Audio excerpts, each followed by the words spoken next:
Қалалық перзентхана үйінде қалыптасқан игі бір дәстүр бар. Соның бірі 8 наурыз мерекесі күні өмірге сәбиін әкелген аналарды құттықтау. Биылғы жылы да қалалық перзентхана үйінде 8 наурыз күні 10 сәби өмірге келген. Олардың 7-еуі қыз бала, 3-еуі ұл бала.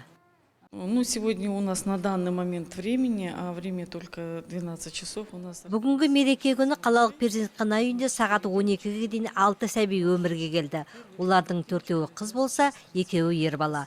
Алғашқы нәресте сағат 1:35-те өмірге келді. Соңғысы 10:35-те туылды.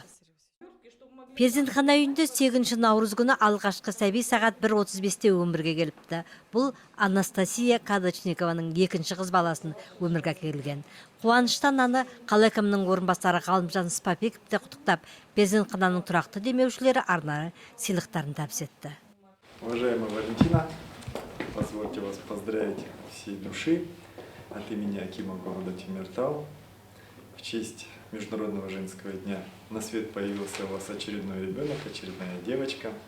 Пусть растет вам на радость, во благо нашего общества. Желаю вам крепкого здоровья, долгих лет жизни, чтобы ваши детки росли и заняли свое достойное место в обществе. Анастасия дәл мереке күні босанатындығын білмедім дейді. Өзі мен кішкентай нәрестесіне осындай құрмет көрсетіліп жатқанына қуанышты екендігін жеткізді. Нәрестесіне Арина деп есім бергендігін айтты.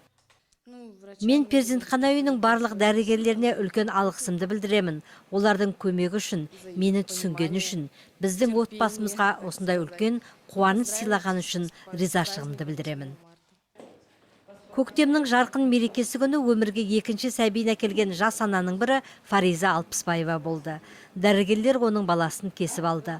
Фаризаның үлкені ұлы бала екен. Енді міне қыз баласы өмірге келіп, қуанышында шек болмай отыр.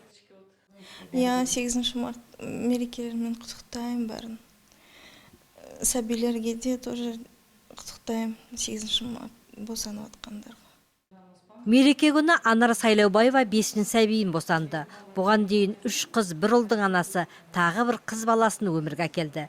Бір қозы туса, бір түп жусаны артық бітеді демекші, әр баланың өз несібесімен туылатындығына Анар да сенімді. Сондықтан жарқын мереке күні қыз баласының өмірге келгеніне ол да қуанышты. Күткен жоқпын, 5-не деп ойладым, хотя бір 2 деп бергеннен кейін докторлар 5-не келетін шығарым деп 8 деп ойлаған жоқпын. Қуаныштымын өте.